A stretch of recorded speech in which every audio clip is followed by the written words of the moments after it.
ونصلي على رسوله الكريم أما بعد فأعوذ بالله من الشيطان الرجيم بسم الله الرحمن الرحيم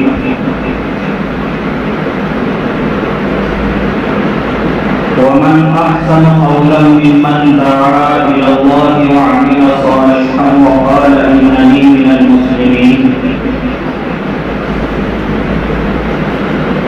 قال الله تبارك وتعالى في القرآن المقام الآخر ورفعنا لك ذكرك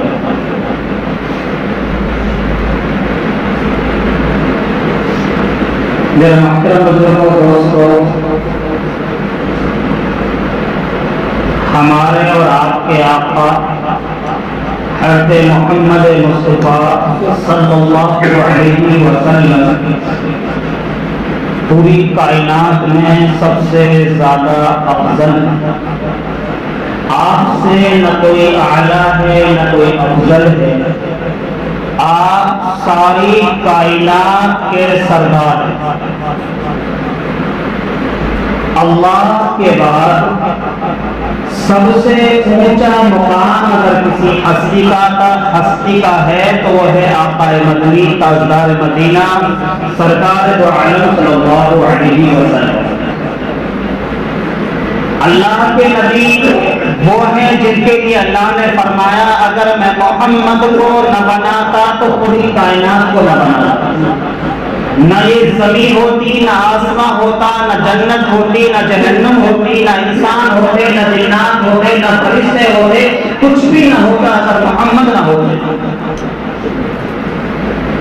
ساری کائنات کا وجود اللہ کے رسول صلی اللہ علیہ وسلم کے صدقے سے ہوا ہے۔ ہمارے نبی اتنے اعلیٰ نبی ہیں کہ سارے نبیوں کو شریعت کے احکام اللہ نے اس زمین پر دیے، لیکن جب باری محمد مصطفیٰ صلی اللہ علیہ وسلم کی آئی تو آپ کو زمین پر نہیں، آپ کو عرش پر بلایا اللہ نے۔ اور جب عرش پر بلایا، جو عبادت اللہ کو دینی تھی، جسے آج ہم نماز کے نام سے جانتے ہیں، جو بندگی کا طریقہ اللہ کو دینا تھا، اس سے پہلے ایک مقام اللہ نے اللہ کے نبی کو دیا۔ سب سے اہم اللہ کے نبی کی افضلیت اور آپ صلی اللہ علیہ وسلم کی فضیلت کو، آپ صلی اللہ علیہ وسلم کی برتری کو دنیا پر اجاگر کیا اللہ کے نبی اللہ رب العالمین نے، جب اللہ نے اپنا یہ اہم عبادت کا طریقہ جب اپنے نبی کو دینا چاہا، اس امت کو دینا چاہا، تو اس وقت اللہ نے اپنے حبیب کو اپنے پاس بلایا، عرش پر بلایا، اور جب بلایا تو بلانے سے پہلے ایک مقام اللہ کے نبی کو دیا کہ جاؤ آج میرا محبوب آ رہا ہے، اس کا استقبال کیا جائے۔ جب کوئی بڑا آدمی کسی کے یہاں آتا ہے،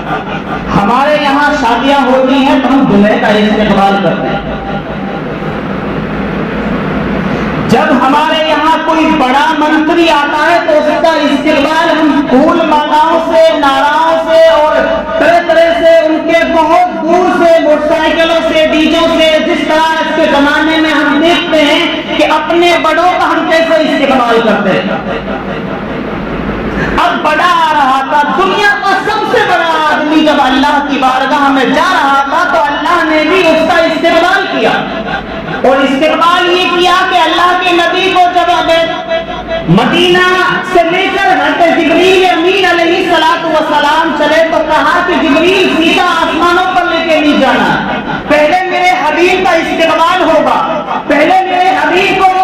مقام دیا جائے گا اور یہ بتایا جائے گا کہ میرے حبیب سے بڑا کوئی امام نہیں ہے،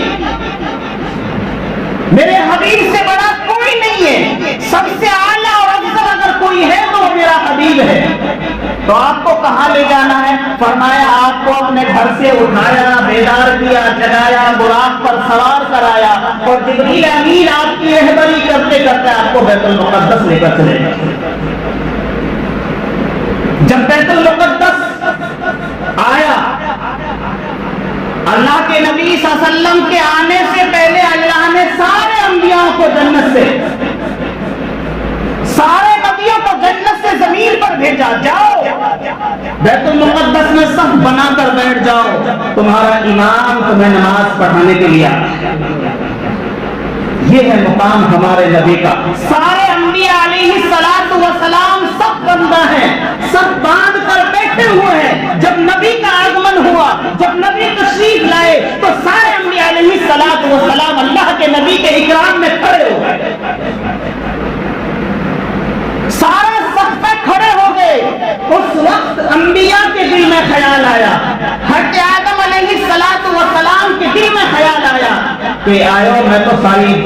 انسانیت کا باپ ہوں، میں تو جد امجد ہوں، میں تو سب سے بڑا ہوں، تو آج یہاں جو یہ مصلی بچھا ہوا ہے اس مصلی پر چڑھنے کا مقام اور مرتبہ اور شرف اللہ مجھے عطا فرمائیں گے۔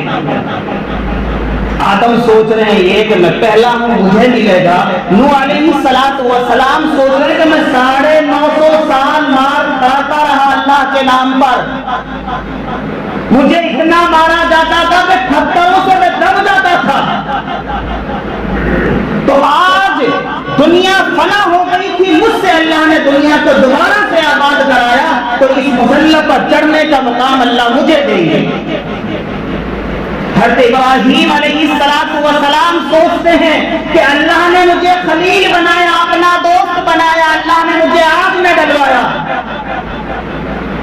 تو یہ مقام مجھے ملے گا۔ موسیٰ سوچتے ہیں مجھے ملے گا، عیسیٰ سوچتے ہیں مجھے ملے گا، شعیب سوچتے ہیں مجھے ملے گا، الیاس سوچتے ہیں مجھے ملے گا، یونس سوچتے ہیں مجھے ملے گا۔ ہر انبیاء علیہ السلام کی تمنا تھی کہ اس مصلی پر میں چڑھ جاؤں، جو یہاں مصلی پر چڑھے گا وہ سارے نبیوں کا سردار ہوگا۔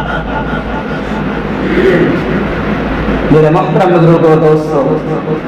جب اللہ کے نبی صلی اللہ علیہ وسلم آئے تو اللہ نے جبریل سے فرمایا کہ سارے نبیوں سے کہہ دو کہ سب میں کھڑے ہو جاؤ اور میرے محمد سے کہہ دو ان کے نمازی ان کا امام بن جائے۔ یہ مقام، یہ استقبال اللہ نے عرش پر جانے سے پہلے ہمارے نبی کا فرمایا۔ بیت المقدس میں تمام سوالات انبیاء علیہ السلام کو اللہ کے نبی نے نماز پڑھائی۔ یہی بیت المقدس جس پر آج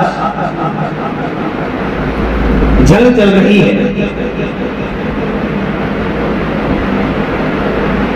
یہ وہ بیت المقدس ہے جو تمام انبیاء علیہ السلام کا قبلہ رہا ہے اور ہمارا بھی قبلہ اول بیت المقدس تھا۔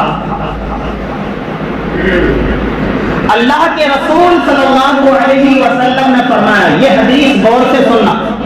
سارے مسلمانوں کے سننے کے لائق بات ہے۔ آج ہم میڈیا کو دیکھ کر یہ سوچتے ہیں کہ جو بیت المقدس کی فتح کے لیے لڑ رہے ہیں وہ آتنکوادی ہیں، وہ دیش دروہی ہیں، وہ دہشت گرد ہیں، وہ بھلا ہیں، یہ ہیں وہ ہیں، ہر طرح کے الفاظ سنتے ہیں، اور سننے کے بعد میں ہمارے بھی دل میں آتا ہے کہ واقعتاً یہ لوگ تو ظالم ہیں۔ میرے محترم بزرگوں دوستو، اللہ کے رسول صلی اللہ علیہ وسلم 1400 سال پہلے فرما گئے، میری امت کا ایک طبقہ، میری امت کا ایک طبقہ ہمیشہ حق پر رہے گا، میری امت کا ایک طبقہ ہمیشہ حق پر رہے گا، لوگ انہیں مٹانا چاہیں گے لیکن مٹا نہیں سکتے۔ حدیث مسند احمد کی حدیث ہے، غور سے اس حدیث کو سننا ہے، اپنے ایمان کو سلامت رکھنا ہے۔ آج کی الیکٹرانک میڈیا کے چکر میں آ کر ہمیں ان کے خلاف کوئی لڑکشائی نہیں کرنی، اگر ہم اچھا نہیں بول سکتے تو خاموش بہرحال۔ اللہ کے رسول نے فرمایا، میری امت کا ایک طبقہ ہمیشہ حق پر رہے گا اور کوئی ان کا کچھ نہیں بگاڑ سکے گا سوائے اس کے کہ کچھ انہیں معاشی نقصان پہنچایا جا سکتا ہے۔ بس تنگ دستی، ان پر دنیا کی چیزوں کو تنگ کیا جاتا ہے، ان کی لائٹ بند کی جا سکتی ہے، ان کی انٹرنیٹ سیوائیں بند کی جا سکتی ہیں، ان کا تعلق دنیا سے کاٹا جا سکتا ہے لیکن انہیں مٹایا نہیں جا سکتا۔ پھر اللہ کے رسول صلی اللہ علیہ وسلم سے ایک صحابی کھڑے ہوئے اور پوچھا اللہ کے نبی وہ جماعت کون سی ہوگی؟ فرمایا وہ بیت المقدس کے ارد گرد کے لوگ ہیں، مسجد اقصی کے ارد گرد کے لوگ ہوں گے جو ہمیشہ حق پر رہیں گے، انہیں کوئی مٹا نہیں سکتا۔ ہاں کچھ پریشان کر سکتے ہیں، کچھ تکلیفیں دے سکتے ہیں، لیکن کوئی یہ چاہے کہ وہاں کے باشندوں کو مٹا دیا جائے یہ ناممکن ہے۔ ہمارا نبی کہہ کر گیا ہے ہو ہی نہیں سکتا کہ بیت المقدس کے ارد گرد میں بسنے والے مسلمانوں کو دنیا کی کوئی طاقت مٹا دے۔ ہاں پریشان کی جا سکتی جیسے آج کل اسی بیت المقدس میں میرے محترم بزرگوں دوستو ہمارے نبی نے سارے نبیوں کو نماز پڑھائی۔ ہمارے نبی کا پہلا استقبال جو ہوا ہے عرش پر جانے سے پہلے وہ بیت المقدس میں ہوا۔ تو ہمارے لیے کتنی بڑی چیز ہے بیت المقدس، ہمارا قبلہ اول ہے بیت المقدس۔ اللہ رب العالمین بیت المقدس کو جو بھی فتح کرے گا، اللہ کا یہ وعدہ اللہ کے نبی کیا کرتے ہیں کہ وہ جنتی لوگ ہوں گے۔ ایک بار صلاح الدین ایوبی فتح کر چکے ہیں، اب دیکھو کس کی نصیب میں یہ سعادت آتی ہے کہ صلاح الدین ایوبی کے بعد میں جب بھی ان پر غیروں نے اس پر تسلط کیا اس سے گئی 100 سال چلے گئے یا کچھ سالیں گزر گئی، جو بھی فتح کرے گا اللہ کے نبی فرما گئے کہ وہ لوگ جنتی ہوں گے۔ اگر کسی کو جنتی دیکھنا ہے تو ان لوگوں کو دیکھ لو جو بیت المقدس کو فتح کرے۔ جی کے جاگتی مثال اللہ کے نبی دے کر، اس لیے میرے محترم بزرگوں دوستو ہمارے نبی سب سے اعلیٰ اور افضل ہے نبی